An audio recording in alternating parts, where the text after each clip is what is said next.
मैं पवन कुमार मोदी समस्तीपुर बिहार प्रांत से पूसा रोड से अपनी व्यथा प्रकट करने के लिए ये वीडियो बना रहा हूँ। मेरा बेटा अतुल सुभाष को सुसाइड किए हुए 4 महीना हो गया। 9 दिसंबर को उसने सुसाइड किया। कानून की लचर व्यवस्था से तंग आकर के अपनी पत्नी के प्रताड़ना से गलत झूठे केसों में फंसा के उसको इतनी प्रताड़ना सहनी पड़ी कि उसने अपना जीवन का अंत कर लिया। हम लोग एक गांव में रहने वाले गरीब माता पिता इसको अपने बेटे के इस सुसाइड को बहुत दुखित होकर के अपना जीवन व्यतीत कर रहे हैं। आप लोग समझ सकते होंगे जिसका बेटा 34 साल की उम्र में और इतने बड़े ओहदे पर पहुंचने के बाद इस कानून की लचर व्यवस्था के कारण और झूठे आरोपों में फंसा करके उसको इतना प्रताड़ित किया गया कि वो अपने जीवन का अंत कर लिया। 4 महीना हो गया। 9 तारीख को 4 महीना हो गया। मैंने इस 4 महीने में 10 बार ये संवाद, ये समाचार वीडियो के जरिए, मीडिया वालों के जरिए राष्ट्रपति महोदय को और प्रधानमंत्री जी को, अमित शाह जी को, नीतीश जी को बहुत बार मैंने इस बारे में अपनी व्यथा बताई और इसमें पुरुष के लिए आयोग बने, पुरुष को भी अपनी बात रखने की जगह मिले, इसके लिए कानून बनना चाहिए। अलग अलग मुद्दे पर कानून, संविधान में बदलाव होता है और राष्ट्रपति जी से भी मैंने कितनी बार ये गुहार लगाई है कि कम से कम मेरे बेटे को न्याय मिले, इसके लिए आप पहल करें। राष्ट्रपति जी एक गरीब घर के से आई हुई हैं। मैं उनका एक वक्तव्य सुन रहा था। वो बता रहे थे कि मेरे पिता जब हल चलाने के लिए खेत में जाते थे, मैं भी साथ में होती थी, तो वो धरती को प्रणाम करते थे कि मेरे हल चलाने से इस धरती पर जो जीव हैं, जो कीड़े मकोड़े हैं, उनका अंतकाल हो जाएगा, इसलिए मैं नमन करता हूँ। लेकिन व्यवस्था के कारण मैं हल चला रहा हूँ। लकड़ी काट के वो लाते थे खाना बनाने के लिए, तो लकड़ी को भी प्रणाम करते थे, कुल्हाड़ी को भी प्रणाम करते थे। ये सब बात मैंने राष्ट्रपति जी की सुनी है।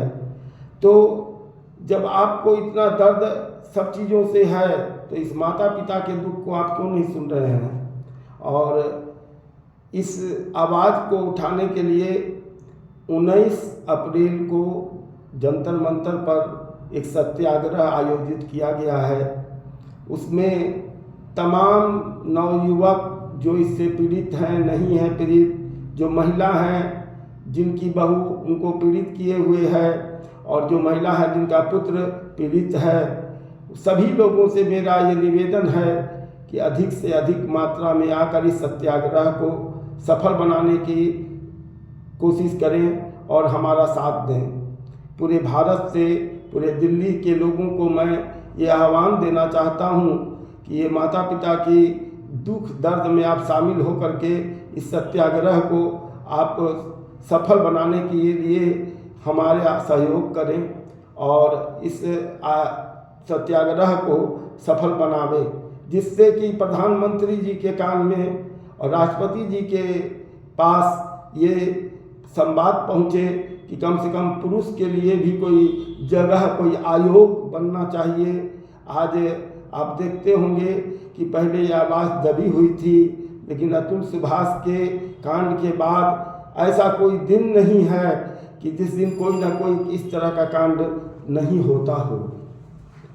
तो नवयुवक जो देश का एक भविष्य है और उस भविष्य को हम ख़त्म कर रहे हैं अपनी लाचार कानून व्यवस्था के कारण।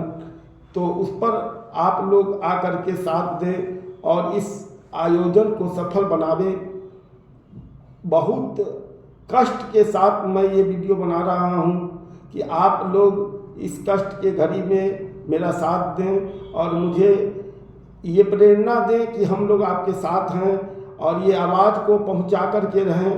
पहुँचाना ये हम लोग का एक कर्तव्य है। शांतिपूर्ण ढंग से हम लोग सत्याग्रह का आयोजन कर रहे हैं, उसमें आकर के हम लोग इस सत्याग्रह में शामिल हों और ये आवाज़ को हम राष्ट्रपति जी, प्रधानमंत्री जी, गृह मंत्री जी के पास पहुंचाने की कोशिश करें कि कम से कम इस पुरुष आयोग के लिए उनके पास कोई समय नहीं मिल रहा है। 4 महीना हो गया। क्या हम लोग पीड़ित माता पिता, हम लोग के ऊपर भी तरह तरह का केस उन लोग ने कर रखा है, उससे भी हम पीड़ित हैं और हाई कोर्ट की और दूसरे कोर्टों की ये व्यवस्था है कि आप अपनी कोर्ट केस की फाइलिंग कर दीजिएगा तो 2 महीना में तो वो आपके नंबर में आएगा। नंबर में आते आते यदि आपका नंबर नहीं आया तो फिर रिवर्स हो करके फिर वो नंबर आएगा। इसके लिए आप बहुत परेशान हो जाइएगा। तो इस परेशानी को कैसे हल किया जाए, इसका कोई रास्ता इन लोग निकालें और कम से कम आम जनता जो इससे बहुत दुखी है उसको कम से कम इससे राहत मिले। मैं यही आवेदन और निवेदन करता हूँ प्रधानमंत्री जी से, राष्ट्रपति जी से और अमित शाह जी से कि इस दुख को समझें कि ये कितना बड़ा दुख माता पिता के लिए है जिसका बेटा जो है सो अपने जीवन का इंतकाल कर लिया। इस कानून की लचर व्यवस्था, जजों के रिश्वतखोर जो